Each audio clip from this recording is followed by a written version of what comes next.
નમસ્કાર દર્શક મિત્રો, આપ જોઈ રહ્યા છો વીર ન્યૂઝ લાઈવ। તો જોઈએ આજના મહત્વના સમાચારમાં।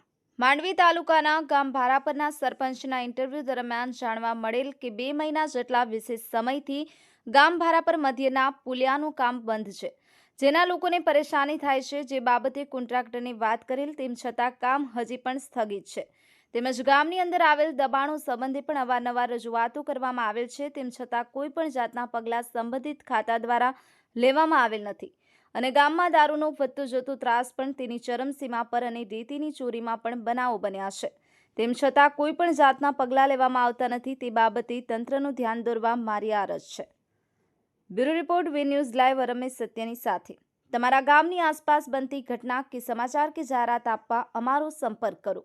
અમારી વીર ન્યૂઝ ચેનલને લાઇક, શેર અને સબસ્ક્રાઇબ કરો અને હા, બાજુમાં આપેલ બેન તમારું નામ અને તમારો પરિચય આપો। મારું નામ વનિતાબેન જાદવજી પિંડોરિયા, ગામ ભારાપરના સરપંચ।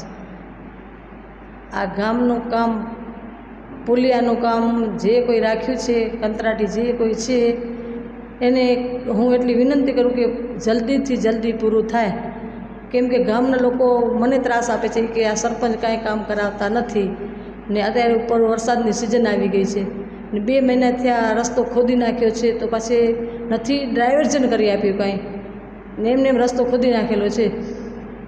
મારી આટલી વિનંતી છે। બેન ગામની અંદર આ દબાણ છે, બધી દબાણવાળાને તમે નોટિસ આપી છે ને, રોડ ઉપર બધા દબાણ કરી બેઠા છે, એના વિશે તમે શું કહેવા માંગો છો? એમને મૌખિકે આપી છે ને લેખિત આપવા ગઈ ને તો એને લોકોએ લીધી નથી નોટિસ। શું કારણ નથી લેતા? એ એમ કહે છે કે અમે કે મંજૂરી લીધેલી છે કે પંચાયતની, તો મેં એમને લોકોને કીધું તમે કઈ પંચાયતમાં મંજૂરી લીધેલી છે, દુર્ગાપુર પંચાયતમાંથી કે ભારાપર પંચાયતમાંથી એમ, તો એ એમને મને કાંઈ જવાબ આપ્યો નથી ને મકાન બનાવીને ના પાડી હતી મેં બનાવવાની, તો એ લોકો બનાવી નાખી હતી કે અમે શાકભાજી વેચવા માટે કરીએ છીએ કે કેમ। અમને ઉપરથી ઓર્ડર છે કે દબાણ તમે કાઢો એમ, પણ દબાણ અમે નોટિસ આપવા જાય છે ને નોટિસો એ લોકો લેતા જ નથી, હા સ્વીકારતા જ નથી એ લોકો એમ કે છે તમને શું કરવું છે કે અમે કે પંચાયતને મંજૂરી લીધેલી છે। મેં તો કયા પંચાયતને, દુર્ગાપુર પંચાયતને મંજૂરી લીધેલી કે ભારાપર પંચાયતમાંથી એમ, તો એ કે દુર્ગાપુરમાં જમીન નથી આવતી, આવે જે જમીન આવે છે ને એ ભારાપરમાં જ આવે છે, તો તમે દુર્ગાપુરમાં કેવી રીતે તમે મંજૂરી લીધેલી એમ। ઉપરથી એટલી વિનંતી છે કે તમે દબાણ આ કાઢો, પણ ગામના લોકો તો કોઈ ધ્યાન આપતા નથી ને એ કે તમને શું કરવું છે ડાયરેક્ટ એમ જ કહી દે છે ને નોટિસ આપવા જાય તો એ લેતા જ નથી। અમારા આજુબાજુમાં દારૂ બનાવવાનો બહુ જ અત્યારે ત્રાસ વધી ગયો છે, તો મારી એટલી વિનંતી છે પોલીસ અમારા ગામમાંથી રેતી ઉપાડવાવાળા આજુબાજુના ગામમાંથી રેતી ઉપાડી જાય છે, તો મારે એટલે સરકારને એટલી અરજી છે કે અમારા ગામમાંથી રેતી ઉપાડવાની મનાઈ છે।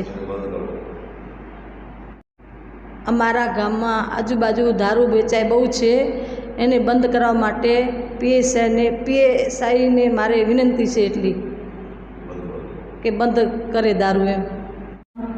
રોડનું કામ હતું જે પુલિયો બનાવવાનું, એ કામ ખોદી ગયા છે, પછી હજી કાંઈ આજ સુધી કાંઈ એનું ક્લિયર કરતા નથી હજી અમે નોટિસે મૂકી આપી છે। બીજું અમારા ગામનું દબાણ, એમને પણ નોટિસ આપી છે, પણ તો એ કોઈ દાદ આપતા નથી।